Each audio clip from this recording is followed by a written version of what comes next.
Hey friends, Zach here. While we're hard at work on the final episodes of Season 3, we wanted to bring one of our favorite episodes from Season 2 back into your feed. In this episode, Quaker activist and sociologist George Lakey reflects on his journey to pacifism and shares incredible stories of nonviolent direct action, from marching for civil rights to sailing medical supplies into the Vietnam War. And make sure you stick around until the end because George offers a surprisingly hopeful take on today's political division, explaining how we can actually use this intense polarization to shape a better future.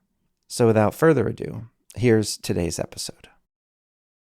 So I was making the rounds in my college town of churches.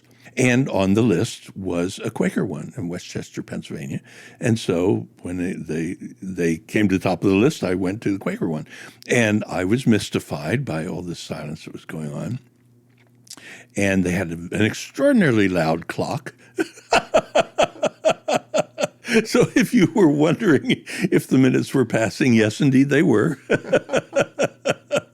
And it all seemed very eccentric and yet somewhat touching in a way. It touched a bit of my heart.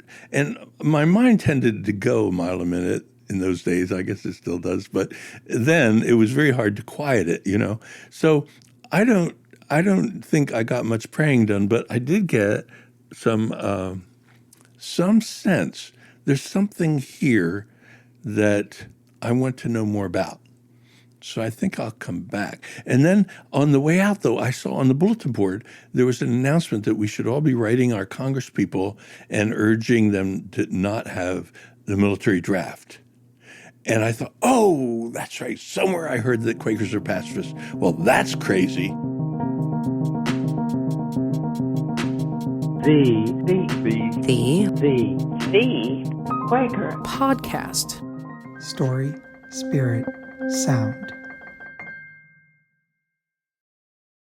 I'm John Watts. And I'm Georgia Sparling. What's up, Georgia? You know, nothing much. We're just hitting the muggy season here in Mississippi. Right. Yeah. So have you seen any alligators lately? Oh, yes. They're back. They're back from hibernation. And they are in the water where I kayak. Wow. Really? So you've seen a lot recently? Mm-hmm. I saw one this past weekend. It was a small one, though. So I don't actually have a segue from alligators into our current episode. But Can't let's set it imagine up. why not.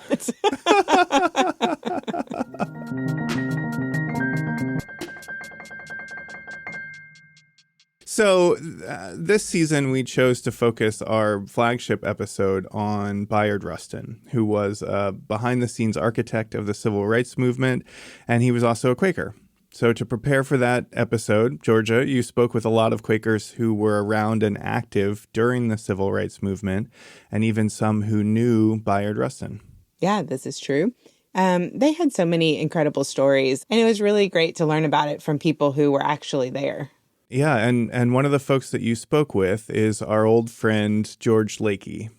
George is a well-known Quaker activist here in Philadelphia. He has published a number of books, starting with the Manual for Direct Action, which was written in 1965 during the Civil Rights Movement, and more recently, How We Win, which is based on the same material and updated for the 21st century. George has been arrested many times, first for civil rights and more recently for climate justice. He is a visionary for social change and just the deepest believer in the effectiveness of nonviolent resistance. George is a sociologist and has studied nonviolent social change and taught classes on the topic at Swarthmore College. On top of all that, he is just one of the most joyful, gentle people that I've ever met. Yeah, I remember during my interview with him that I had asked him this question and he said that it made him sweat, but I never would have known that it had caused him any discomfort because he was just so happy and laughing during our whole talk. Right. His laughter is infectious.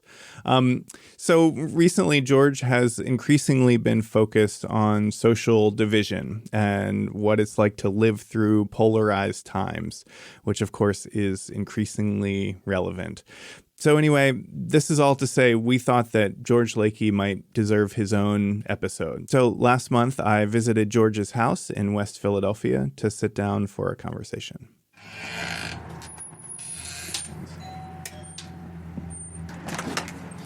George Lakey. Fancy seeing you here. Hi. Hello, hello. So in preparation for my conversation with George, I looked back through other interviews that I've done with him. Several of those have been published on YouTube, and I realized we started doing this well before I could consider myself a professional videographer or media creator or anything. I was looking back, and I wanted to show you, let's see. Here are the 3 videos that we have published together. And together, those 3 videos have about 50,000 views. Oh, my gosh. Whoa. Whoa. And then I was also looking back to see how long we have been doing this together, you and I. And I found this photo from February of 2013. Whoa. And that was before I even started the Quaker Speak project. That was for the pilot of Quaker Speak. Oh, and I was using flip cameras. Oh, that's a decade. That's over a decade. You and I have been doing this over a decade. Yes, how splendid. Yeah. I love the continuity. I'm very, very lucky in my life. I have so much continuity with so many people.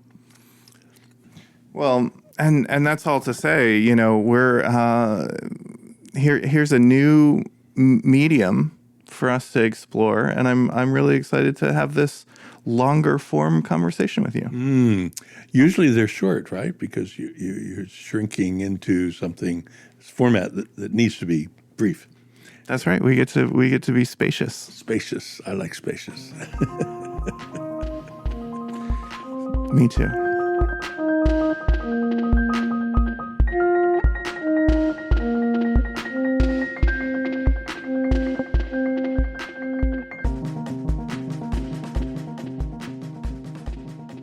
I grew up evangelical and accepted Jesus in my heart at age 12 and took that extremely seriously, still do. And had no idea what a Quaker was, except there's something about silence I'd heard. and I was brought up in a pretty noisy church, and everybody felt more satisfied the more noisy it was. So it was quite a contrast in my college days when I ran into Quakers, and I was one of those proverbial ones that you hear about that sit there waiting for the service to begin.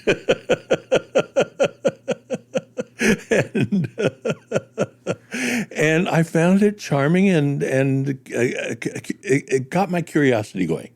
It really got my curiosity going. So I went back and went back repeatedly. I did hear that Quakers tended to be pacifists, and so that was a stumbling block for me.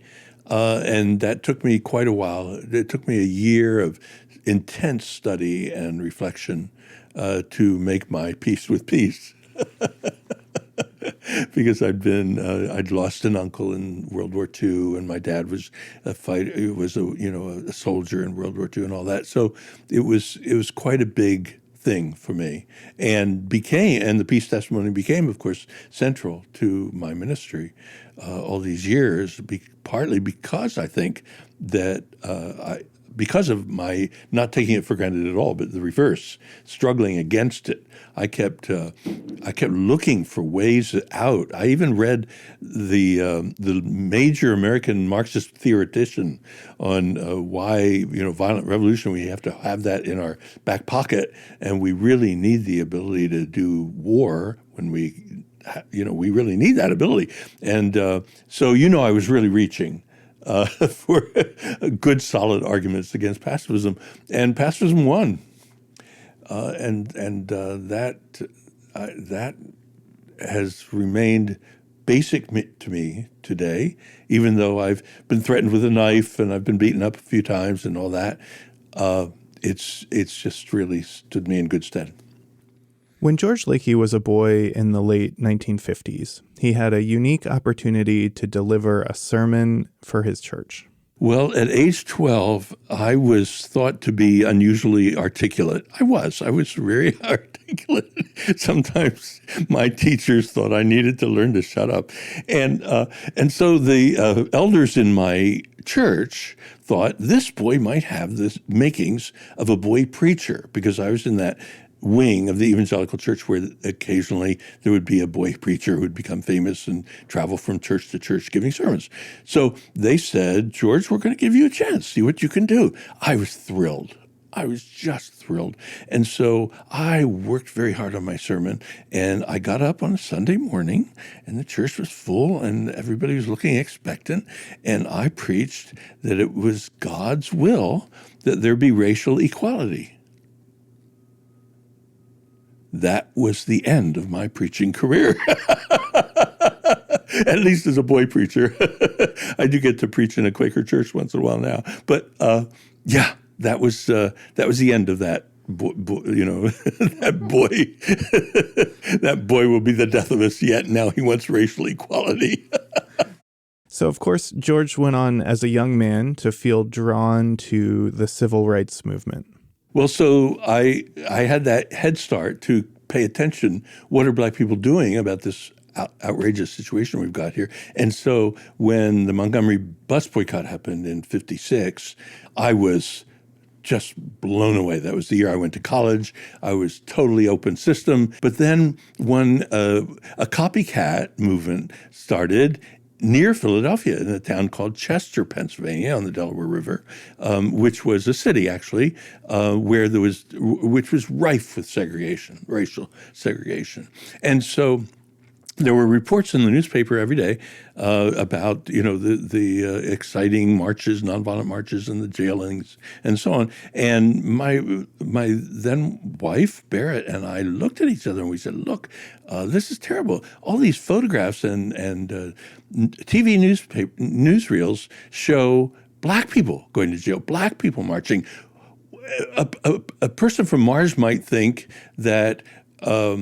That racism is a Black people's issue, and that Black people might have invented racism or something because it seems to be their business, according to that. But it's white people who invented racism, and we should take responsibility. We should be number one in taking responsibility. So, yes, go out there. So out I went, and that was how I first got arrested in the civil rights movement.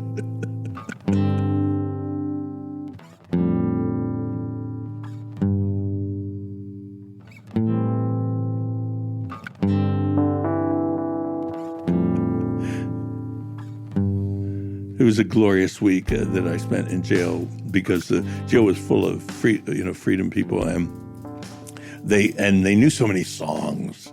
So I got to learn some of the state-of-the-art freedom songs at the time.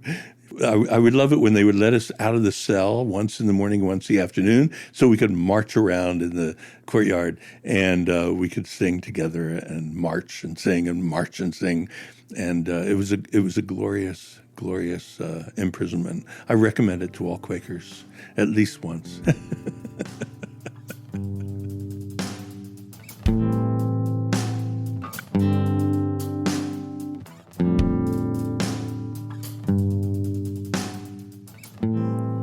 So tell me about how you became a Quaker. So I was making the rounds in my college town of churches, because there was none of my denomination. So I thought, this is a chance to shop around. What are the Baptists up to? What do the Methodists do? And so on. So I was each Sunday going to a different one. And on the list was a Quaker one in Westchester, Pennsylvania. And so when they came to the top of the list, I went to the Quaker one.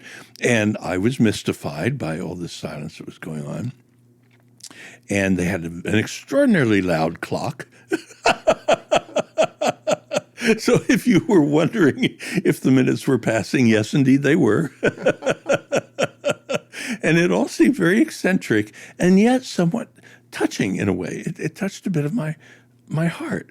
And my mind tended to go a mile a minute in those days. I guess it still does. But then it was very hard to quiet it, So I don't think I got much praying done, but I did get some sense there's something here that I want to know more about.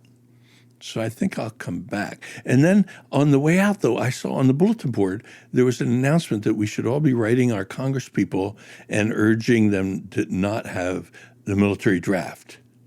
And I thought, oh, that's right. Somewhere I heard that Quakers are pacifists. Well, that's crazy. So they seemed sensible, but how could they be so crazy? So that then got me really taking seriously the question of the peace testimony. So I kept going back to meeting because spiritually it seemed to be an invitation that I wanted to say yes to. And at the same time, it meant putting my face up against this peace testimony, which rocked me. And so I spent a year both going to meeting and also researching like crazy the war-peace issue. Coming to terms with that was a marvelous struggle for me. It was intellectually rich and ethically so clarifying. So I wrote to my draft board and said, guess what? I'm a conscientious objector.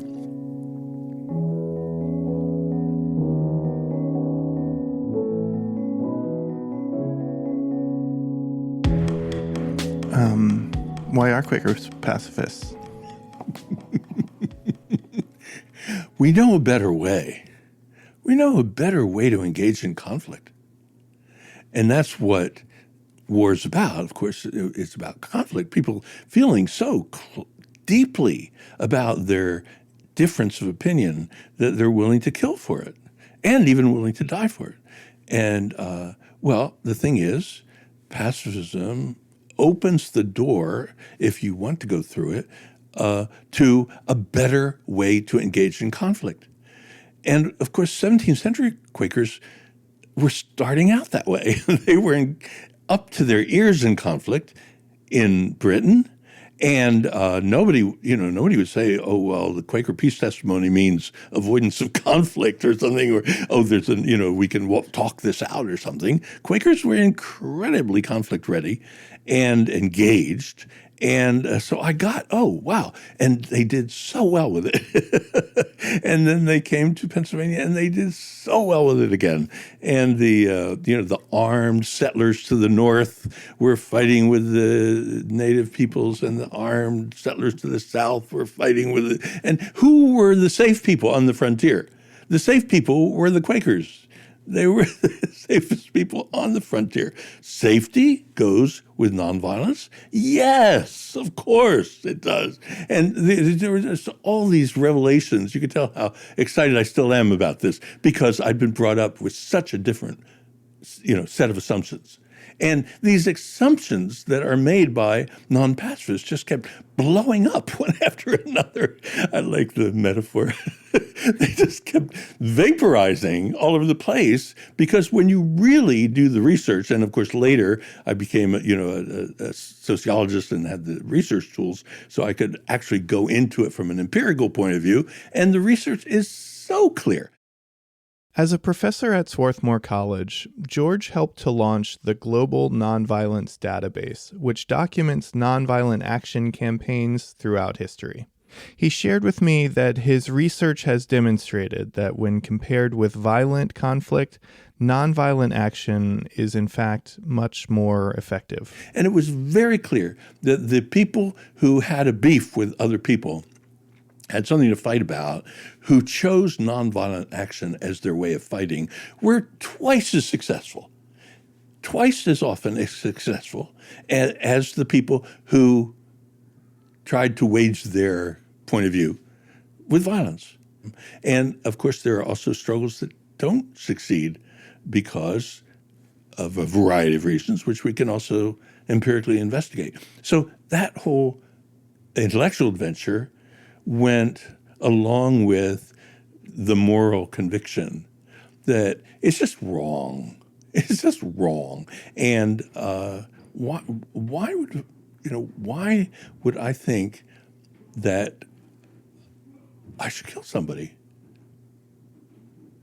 Especially if ordered by a nation state to do so, which have such a history, including the United States of America, my country, that I am overall highly attached to, but especially my country, has over and over and over sent soldiers to war for causes they were wrong to win. Kill Filipino people, kill Vietnamese people for years and years and years in my recent lifetime. Killing. Wrong in every way. If you don't like what the Russians are doing in Ukraine, how could you stand for a minute what the United States did to the Vietnamese and so on? And I've been to Vietnam and I saw it and I experienced it and I was in the hospital and I saw the people dying. So I'm passionate about this. It just feels so strongly. After the break, George tells the story of sailing to Vietnam through a wartime blockade with a small band of Quaker peacemakers, and we talk about living through polarized times.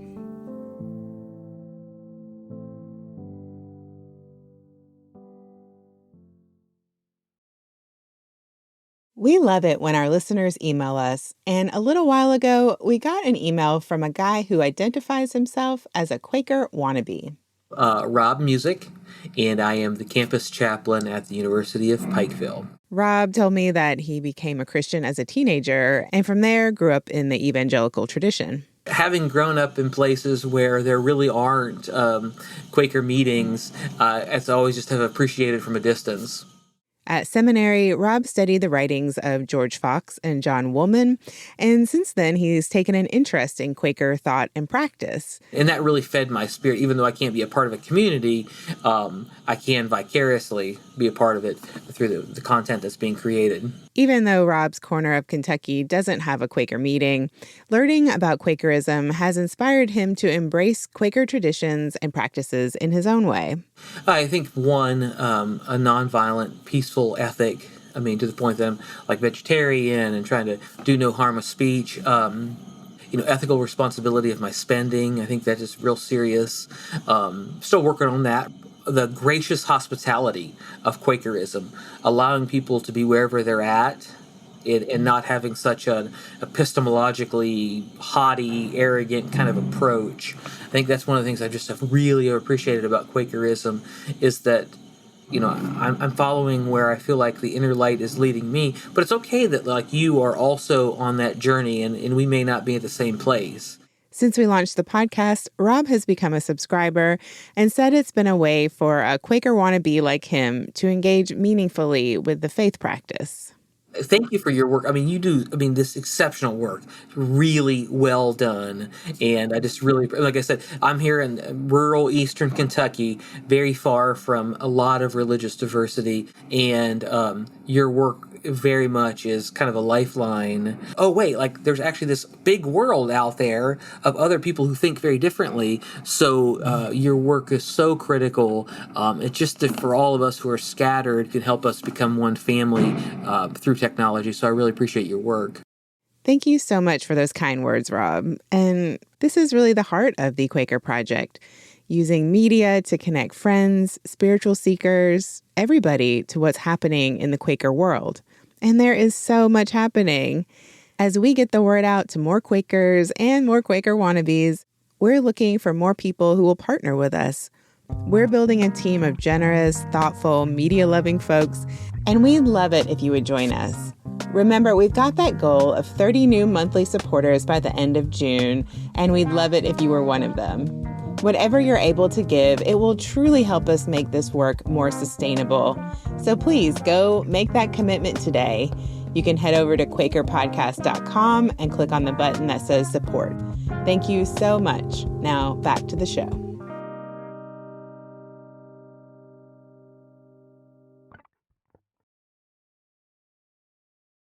Just before the break, George mentioned Vietnam as an example of unjustifiable state violence. And George doesn't just feel that way in retrospect. He acted on it at the time. I asked George to tell us the story of the time he sailed with the Phoenix. The Phoenix was a small boat that made multiple trips to Vietnam during the war, despite legal repercussions and threats of violence from both the U.S. Navy and the North Vietnamese. So there we were in this little group called a Quaker Action Group, which we started in order to do nonviolent direct action with regard to the war in Vietnam, realizing that Quakers were already doing other good work. We felt that it was true to our prophetic tradition, going back to the 17th century, also to have a kind of rebel group that was doing nonviolent direct action. George says that a big part of the problem was that many Americans felt apathetic toward the Vietnamese people, and that in order to stop the killing, it was important to encourage people to see them as fellow human beings. So we thought maybe if we Quakers did what we have done in other war situations, which is to bring medical supplies to them, and did it in a way that was risky and clear, that would open at least a few eyes to the possibility that Vietnamese are human beings. And we wanted to accelerate the movement so that it would be able to stop the war, which eventually, of course, we were able to do. A fellow Quaker suggested that they take a boat full of medicine from Hong Kong up to North Vietnam and sail right through the United States 7th Fleet that's blockading North Vietnam right now. and if we're not shot out of the water, we might actually get to the coast of North Vietnam and offload the medicines. People will say about it, what? Those good-hearted Quakers are risking their lives for these, maybe human beings? And so that's what we did.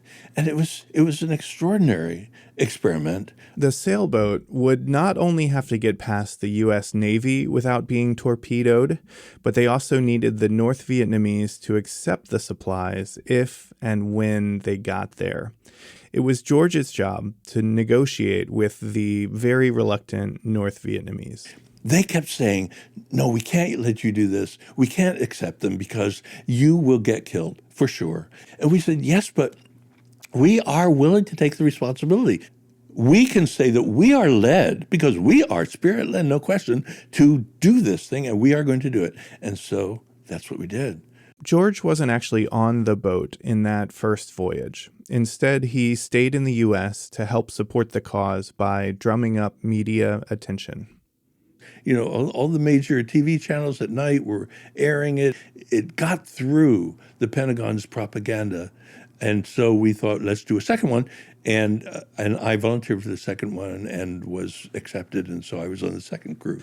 This time, they decided to go to deliver supplies to the South Vietnamese. Because our point as Quakers was, we want people to receive medical help no matter what their politics. And next thing you know, we are being confronted by a couple of gunboats, and officers come to us in a little boat and say, it's all been changed. I had been to Saigon. I had negotiated an agreement with the health ministry that they would accept the medicines. And then they said, no, it's all changed. You have to turn around. You have to go. Our ships are really much bigger than yours, and they're made of steel, and you can't really do that. And so we said, well, this is crazy, and we are getting very low on food and water. The whole mission had been supported by the Red Cross of South Vietnam and the Unified Buddhist Church. So George made his way back to Saigon to speak with the head of the church, feeling that they had not succeeded in their mission. The response surprised him. So I went back to pay my respects and to explain why we didn't succeed. And he said, no problem. Don't worry. You did more than fine, much more than fine. And I said, what do you mean? How do you mean? And he said, look, what you have to understand is that we had a spiritual problem with our Buddhist church because so many of our Buddhist members decided that Americans are subhuman because you couldn't be human and do what is being done to Vietnam. But he said, what the Phoenix has done Everybody's talking about it in all of our temples around Vietnam. We're all talking about it. And that gives our monks the chance to say, see, there are human beings in America. In fact, they're all human. Some of them are just deluded. So that was hugely reassuring to me, you can imagine.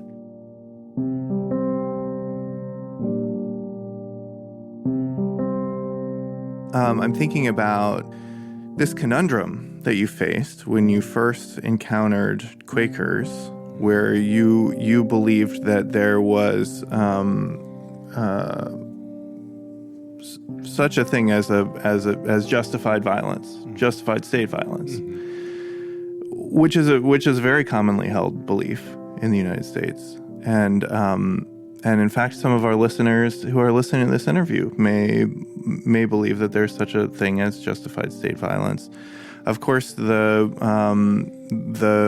most commonly held up example of that is the one that you said that you were wrestling with, which is your family had involvement in World War II. I wonder what you say in those in conversations when people bring up Nazi Germany and Hitler in terms of state violence and intervention and the principle of nonviolence. There's been enough case research now on a lot of cases where there's an oppressive dictatorship somewhere trying to butt into somebody else's life, and things get stirred up, and there's a revolt against the dictator, either by another country or by people within the country. The revolt is most commonly done violently, right? But if you look carefully at history, you find lots of amazing examples where people tried nonviolence, thinking, well, let's try that first and see if it works. And it turns out it worked. George told me about a recent study which compared hundreds of cases of people rising up to resist dictatorships. It was possible to say that for a century's worth of those examples, those kinds of examples, nonviolently taking on a dictatorship, a military dictatorship or whatever, nonviolently, those struggles were twice as successful as the violent ones. The pragmatic case is on behalf of nonviolent struggle if you're up against, say, military dictatorships, which the United States may become. And then we'll get the chance to decide, do we want to go up against the American dictatorship with violence or nonviolence? I hope people will do the research first. Yeah, thank you. And I want to point out to my listeners that this isn't just sort of a general value that you hold or a pie in the sky ideal. You've actually mapped out the techniques, the tools, the route to have efficacy as a nonviolent direct action movement. Can you lay out a little bit of that for my listeners so they have a sense of what the roadmap is here? We are extremely lucky in the United States. I've done so much international work. I've led training workshops on 5 continents. And we are so lucky in that we have the civil rights movement as an example in our own history. There you had black people who were looked at by the Ku Klux Klan as less than human, right? No hesitation among the Ku Klux Klan, which was a highly armed guerrilla movement within this that ran entire states for a while. No question on their parts that they would rub out, quote, uppity black people. That was the enemy that Dr. King and the rest and those students, college students, 20-year-olds, 19-year-olds, took on. And they took that on nonviolently. If they had taken on it violently, there is no question what would have happened. They took that on nonviolently and won. We, among the nations of the world, get to learn from our own history.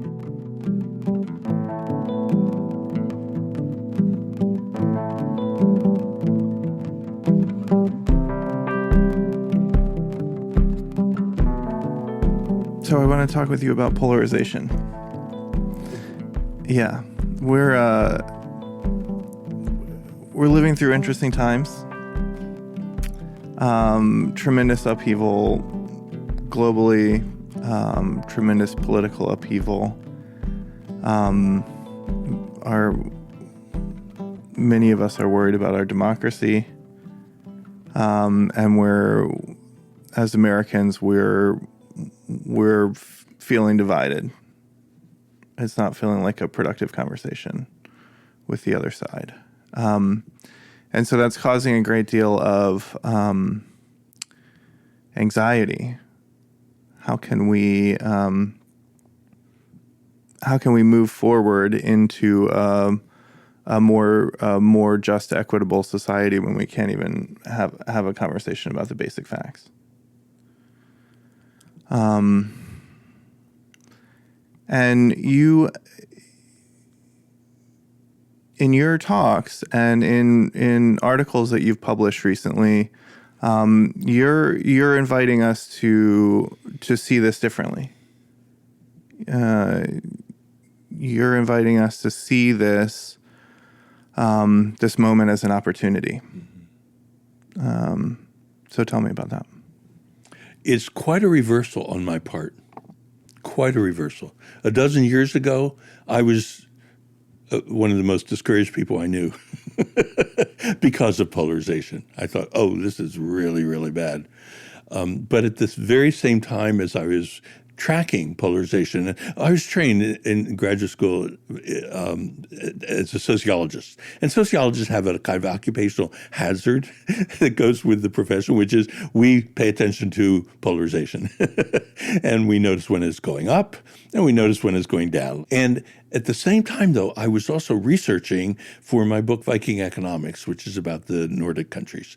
And I was so surprised. I wanted to know not only why the Nordics have pulled off an economic system that comes closer to meeting Quaker testimonies than any other experiment that I know of human beings have pulled off. Just a quick note, when George says Quaker testimonies, he's talking about a set of values that modern Quakers commonly refer to when trying to name the fruits of our commitment to following the guidance of the Spirit. So those typically include simplicity, peace, integrity, community, equality, and stewardship of the earth. And so I wanted to know how that worked, but I also wanted to know how did they get there? Because 100 years ago, they were a mess. They were such a mess that Swedes were coming here, Norwegians were coming here, Finns were coming. I mean, there was all this emigration away from those countries because they were such a mess. Now, they're at the top of the heap on all kinds of international indicators, including equality, economic equality, that kind of thing. So I wanted to know, how did they make such a huge change? And I found, to my big surprise, that they made their shift in the 1920s and 30s, which was the time when they were the most polarized in modern history. Polarized? Wait a minute. They made their biggest shift when they were the most polarized? It didn't make any sense at all to George, who felt discouraged in times of great polarization.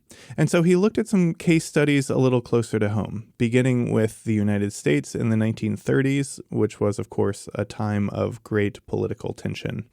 The Nazis were able to fill Madison Square Garden for a rally. They were growing like crazy, the Nazis were. And the Communist Party, it was the glory period of the American Communist Party. I mean, we are talking serious polarization. And that was arguably, in the 1930s, the most progressive time in moving this country toward Quaker testimonies that we had in the first half of the 20th century. What? So George was encountering some evidence that contradicted his understanding of polarization as a bad or a regressive thing. So he went looking for another case. Okay, 1960s. What happened? Oh my gosh. Nazis made a comeback. Ku Klux Klan had moved from killing people with assassination to bombing churches. That's what the Ku Klux Klan was doing. The right wing was going wild, and the left wing was also going wild. All kinds of amazing and sometimes embarrassing things going on the left, and huge polarization going on in the 60s and early 70s. And it could be argued that that was the most progressive time in the second half of the 20th century, when this country made the most progress, as judged by Quaker testimonies. It was around that time when George met a British Quaker metalworker. And upon seeing the finished pieces, these gorgeous metal sculptures, George asked how they were made, and it led to an epiphany. I said, how do you do this? How do you do this with metal? Make these gorgeous shapes and curves, and because metal is so rigid. It's so what it is, And he said, oh, come on, George, I'll show you. Come on. So he led me out through the back door into the garden, into his studio. And there he showed me, quite proudly, his forge. He said, you're right. Metal doesn't want to do what I want to do with it. So I have to heat it. And I said, that's it. That's the breakthrough I've needed. Polarization is the societal equivalent of a forge. It heats up society and makes things volatile. And when things are volatile, you can do what you want with it. That's when you can shape it. Then the question only becomes, who are you? Who is going to be the dominant shaper? Okay, so we fight that out.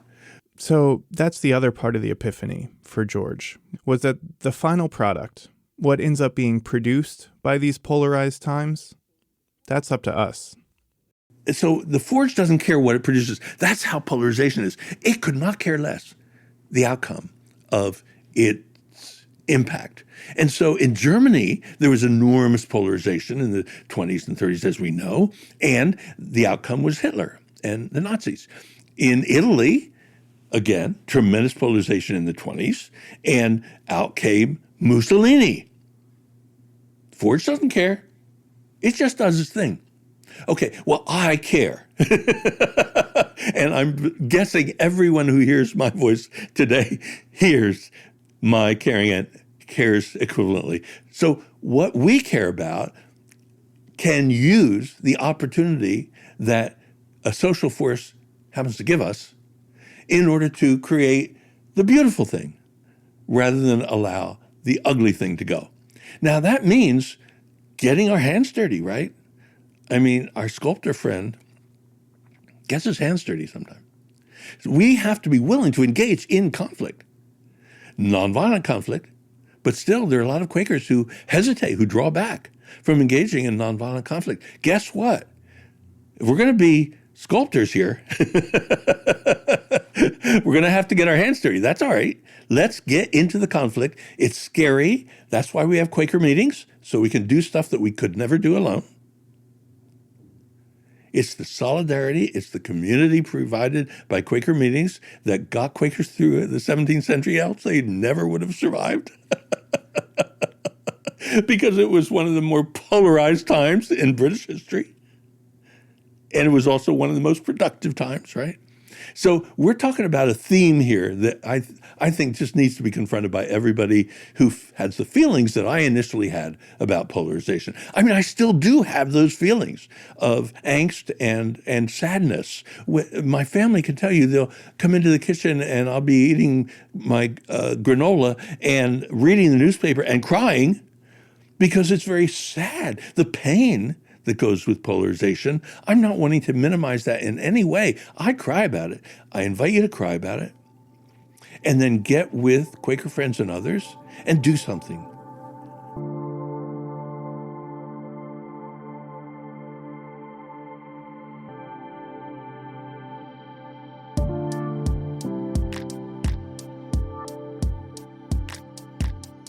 So I was going to leave the episode there, but I just wanted to play you this one last piece of tape, which is what happened when I asked George to show me around his house.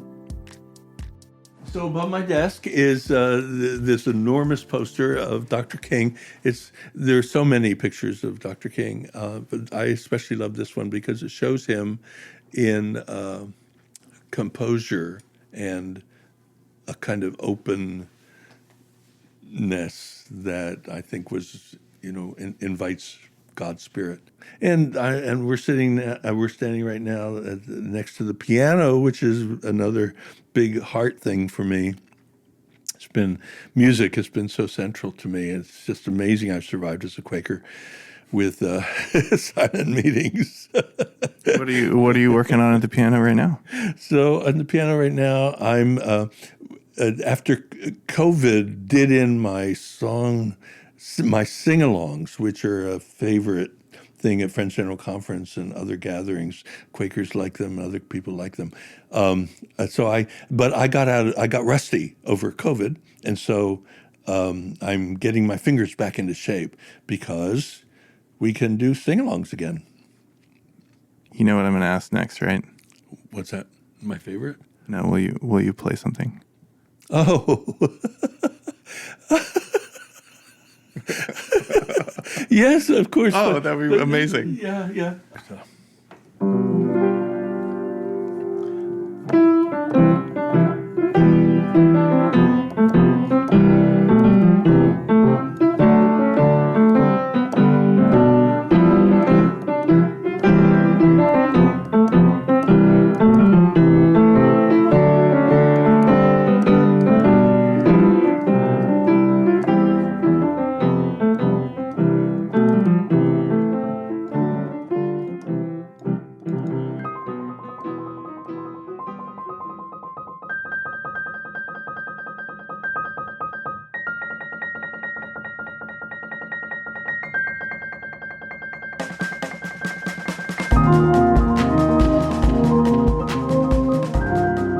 Thank you for listening, and thank you to George Lakey for sharing his wisdom and experience with us.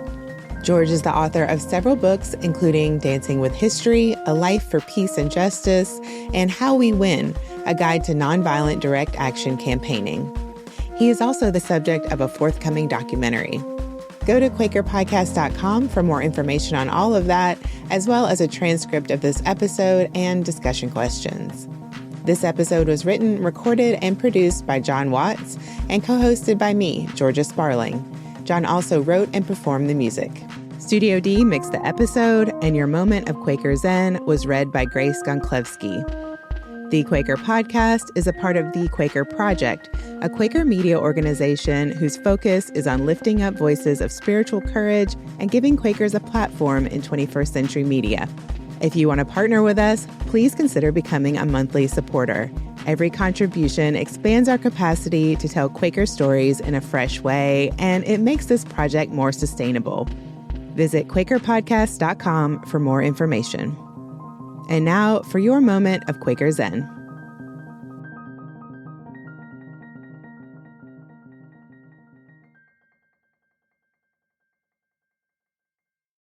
John Woolman, 1763. Here we have a prospect of one common interest from which our own is inseparable, that to turn all the treasures we possess into the channel of universal love becomes the business of our lives.